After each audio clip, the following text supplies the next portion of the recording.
இவன் 6 மாசமா விட மாட்டான். பொருள் களை வெட்டிட்டு போலாம், கடலை தோண்டி போட்டு போலாம், இந்த பருத்தி எடுத்து போட்டு போலாம் இவனும் அடக்கி கடைசியில ஃபைட் ஆகிற ஸ்டேஜ்ல சரி போய் தொலைஞ்சிட்டு வாங்க அனுமதி கொடுப்பான். அப்புறம் உடனே 15 நாள் இவன் தயாராகணும். அப்ப மூட்டுக்கு போறதுக்கு மண்டா சுட்டு ஜியான் சுட்டு பாவக்காய் பிடிங்க புடலங்கா பிடிங்க காப்பு அது வச்சு இது வச்சு அதெல்லாம் பாவக்காய் பிடிக்க பின்ன வேற என்ன வடகம் போட்டு பொரியல் பண்ணியா விடுவ போறா.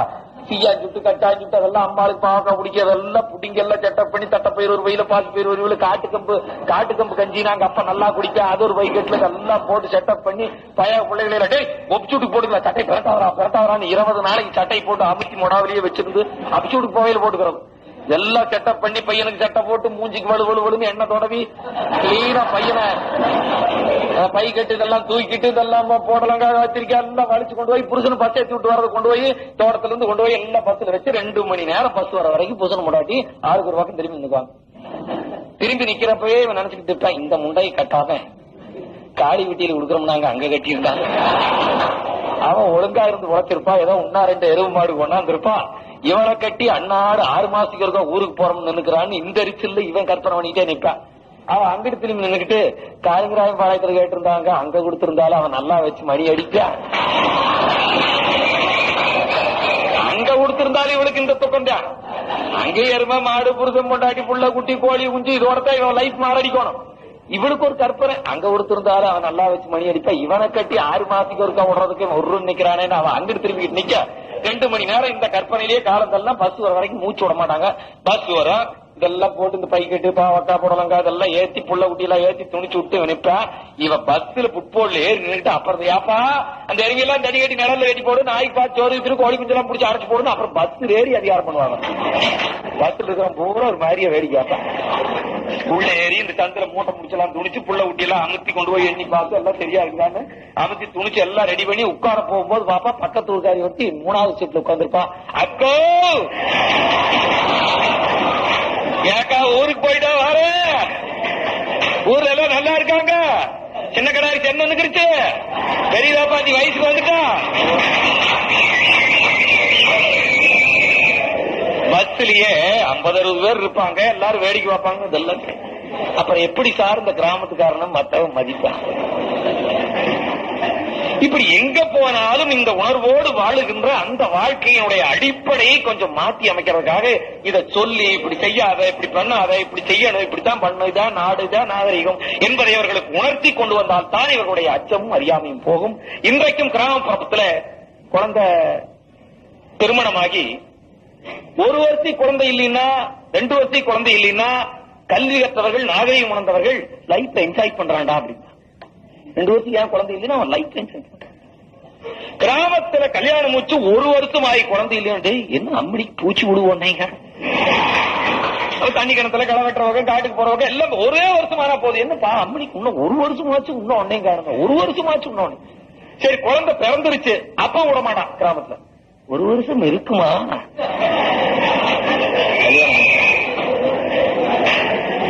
1 வருஷம் குழந்தை இல்லைன்னா இல்லைன்னு பேசுவான்.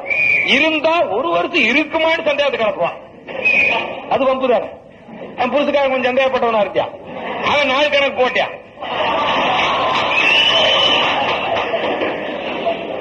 சரி ஒரு ஆஸ்பத்திரியில பிரசவம் குழந்தை பிறந்திருக்குது. கிராமத்திலிருந்து ஒரு 20 பேர் செட்டப் ஆகி கிளம்புவாங்க ஆஸ்பத்திரியில குழந்தை பிறந்தவளை பார்க்க போறோம்.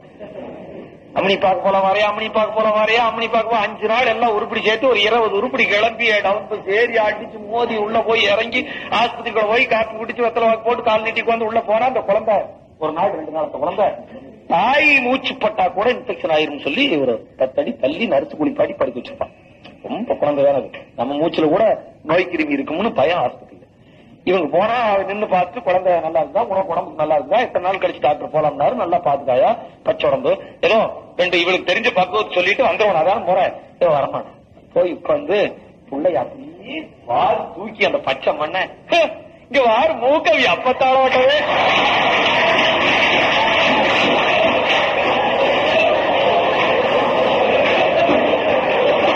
அடி இடுப்பத்தே பாருங்கடி அது அப்பாரோட்டவே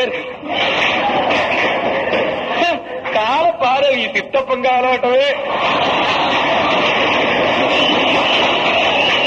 என்ன குழந்தை கலப்படமா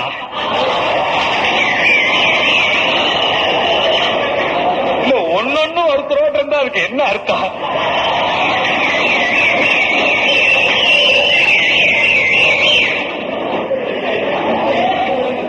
இதெல்லாம் சொல்லி முடிச்சு போட்டு கசைக்கு மூக்கு அப்படின்னு வைப்பா. அடுத்த பேட்ச் நுழைய ஒரு 5 பேரு அது போட்டு ஆரம்பிச்சா குழந்தைய குழம்பு ஆக்கி தொட்டல போட்டு. இப்ப நடக்குதா நடக்கலீங்களா? அதெல்லாம் நான் சொல்றேன்.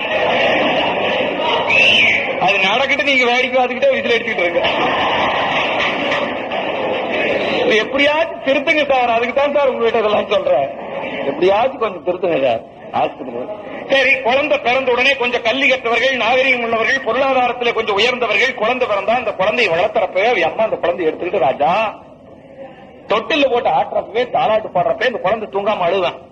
தாலாட்டுறப்பே சொல்லுவா, டே ராஜா, ஒரு ஆபீசர் வீட்டு குழந்தை பையன்னா, டேய் நீ அழாவரா, நீ பெரியவனாகி IAS படிச்சு கலெக்டரா வரணும், IPS படிச்சு சூப்பரண்டா வரணும், BE படிச்சு இன்ஜினியரா வரணும்டா, டே நீ அழாத தூங்குறான்னு சொல்லி ஆட்டுவான்.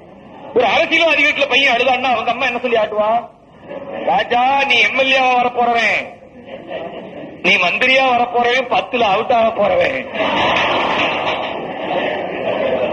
நீ பெரிய முதலமைச்சரா வர போறவன், நீ அழகலாமா தாளாதரா தூங்குடா, நீ பின்னாடி சட்டசபையில எல்லாம் போய் தேம்பி தேம்பி அழுதுக்கலாம், நீ இப்ப தூங்குடா.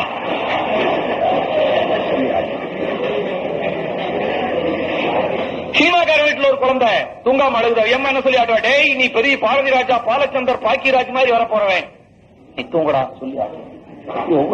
நம்ம வீட்டுல ஒரு பையன் தூங்காம அழுகிறான், நம்ம அம்மா என்ன சொல்லுவா, டேய் ராஜா எதிர்காலத்தில் இந்த சமுதாயத்தில் இருக்கிற போட்டி பொறாமை அச்சம் அறியாமை சக்தி கடன் தொல்லை இந்த கொடுமைகளை எல்லாம் ஒழித்து இந்த சமுதாயத்தை 21ஆம் நூற்றாண்டுக்கு அழைத்து சொல்லுகிற மாபெரும் விடுதலை புலியாக வாழப்போகிறவன், நீ அழாத தூங்குறான்னு சொல்லி ஆட்டினாரா? ஆட்டினாரா? நம்ம அம்மா என்ன சொல்லி ஆட்டுவா, வகுத்திருச்சு தொட்டில போய் குடிச்சு தொண்டுக்கு பிறந்த கிடக்கு தூங்குதான்னு வாரு.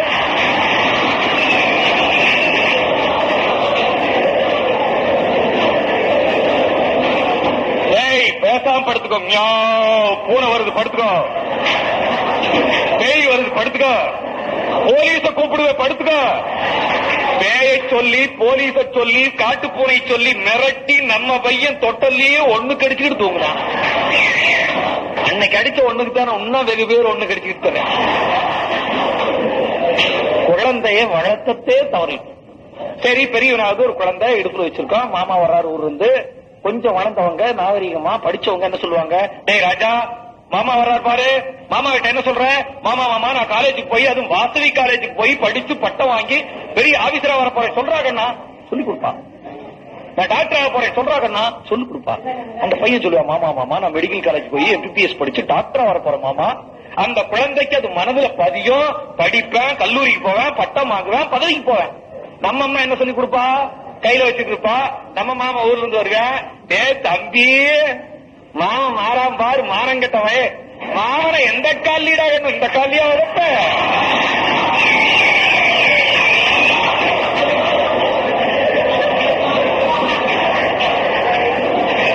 அதோட விட மாட்டான். டேய் தம்பி மாமன் பிள்ளை பொண்ணு கேள்றான், மாமன் பிள்ளை பொண்ணு கேள்றான், மாமன் பிள்ளை கருவாச்சி 70 பவுன் போடுறையா மாமான்னு கேள்றான். அப்புறம் நம்ம பையன் காலேஜுக்கு போய் படிச்சு பட்டம் வாங்கி பதவிக்கு போலாங்கிற நினைப்புலையா பள்ளிக்கூடம் போவான், மாமன் பிள்ளையை கட்டுற நினைப்புலயே பள்ளிக்கூடம் போவான். அவன் படிச்சு பட்டம் வாங்கி ஆபீசரா போனா நம்மால் 5வது 7 வருஷம் பெயிலாகி சாணி எடுக்க போச்சான். ஆக குழந்தைகளை உருவாக்க இந்த சமுதாயம் கிராமப்புறத்திலே நாம் தவறிவிட்டோம். ஒரு குழந்தைகளை உருவாக்க தவறிய காரணத்தால் இந்த அறியாமையில் எல்லாம் அது மாட்டிட்டோம். இவனுக்கு எதை எடுத்தாலும் நம்புறேன், இவன் கொண்டு வரேன் விக்கிறேன் விலை இல்ல. NSP அவர்கள் அதையெல்லாம் தெளிவா சொன்னாங்க. விவசாய உற்பத்தி பண்ற பொருள், நாங்க தக்காளி நிறைய நடுவோம் எங்க பகுதியில், அதான் ஒட்டைத்தர மார்க்கெட் தக்காளிக்கு ரொம்ப தேர்வான மார்க்கெட். தக்காளி நட்டு 30 கூட தக்காளியாகவும் வண்டியில வச்சு கட்டுவான். கட்டுறப்பவே 30 10 300 ரூபாய்க்கு விற்கும்னு இவன் கற்பனை பண்ணிக்குவான். இவன் வாழ்க்கையே கற்பனை தான். எல்லாருக்கும் வாழ்க்கையில பிரச்சனை வரும், விவசாயிக்கு வாழ்க்கையே பிரச்சனையா போயிடும். இவன் 10 30 கூட தக்காளி கூடையை வச்சு கட்டி 30 10 300 ரூபாய்க்கு இன்னைக்கு விற்கும். ஏய் என்னப்பா அதிகாரம் பண்ணியா, இவன் கற்பனை நினைப்பு 300 ரூபாய்க்கு இருக்குன்னு வந்தாலே அப்படி நிமிந்துருவான். ஏய் என்னவோ சொன்னேன், 10 கொட்டை இல்லைன்னா காய்ப்பொடி இல்லைன்னா தேங்காய் இல்லைன்னா 2 லிட்டர் நல்லெண்ணெய் 2 லிட்டர் தேங்காய் எண்ணெய் 2 மூட்டை வரிச்சு கொட்ட 2 கிலோ காய்ப்பொடி இன்னைக்கு கூட 2 பிளேட் உடச்சிடறேன், இன்னைக்கு புதுசு லேட் வாங்கிறேன். தக்காளி 30 கூடை ஆயிருக்குது, பழைய ரேட்ல எடுத்து போறா தூக்கிறான். அடிச்சு 30 கூடை வச்சு கட்டி ஏறு பூட்டி வண்டிக்கு எண்ணெய் துணி கூட போற மாட்டா, கரைச்சுன்னு அடிப்பா ஒட்டஞ்சுக்கிற 10 கிலோ அடிச்சு லாரி எல்லாம் விளக்குவேன். 30 கூட இருக்கு தக்காளி அடிச்சு ஒரு சாட்டையே பிச்சுட்டு போக வரைக்கும் அடிச்சு கொண்டு வரான். ஒட்டஞ்சது கூட நுழையுதுன்னா ஒரு வாடை அடிக்கும், வாடை பிடிப்பான். என்ன வாடை? ஈவினிங் ஸ்டால் பூரா ரோட்டு குழியில புரோட்டாவை போட்டு அடிச்சு தக்காளி முட்டை போட்டு அடிச்சு சால்னா போட்டு டன் டன் டன் டன் டன் டன் டன் கொட்டியான். அந்த சத்தத்துக்கு அந்த வாடைக்கு அப்படியே ஒரு முனைக்கு எச்சை முழுங்கிட்டு இன்னைக்கு 3 மாசமா ஒரு வரும்படி இல்லை. இன்னைக்கு தாண்டா தக்காளி 30 கூட ஆயிருக்குது. கொண்டு தரகடையில இறக்கி வச்சது 100 ரூபாய் அட்வான்ஸ் வாங்கிட்டு இன்னைக்கு வந்து ஒரு ஆஃப் ஆயில், ஒரு முட்டை புரோட்டா, ஒரு முட்டை பொரியல், ஒரு சுக்கா இன்னைக்கு அடிச்சு தூள் பண்ணிடண்டா. அடிச்சு மறுக்க எடுத்து கொண்டு போய் அவுத்து விட்டான்னா, கமிஷன் கடையில கொண்டு இறக்கி 30 கூடை வச்சான்னா கூட 1 ரூபா 1/4 ரூபா கமிஷன் போக கூடைக்கு 3/4 ரூபா கொடுக்குறோம்.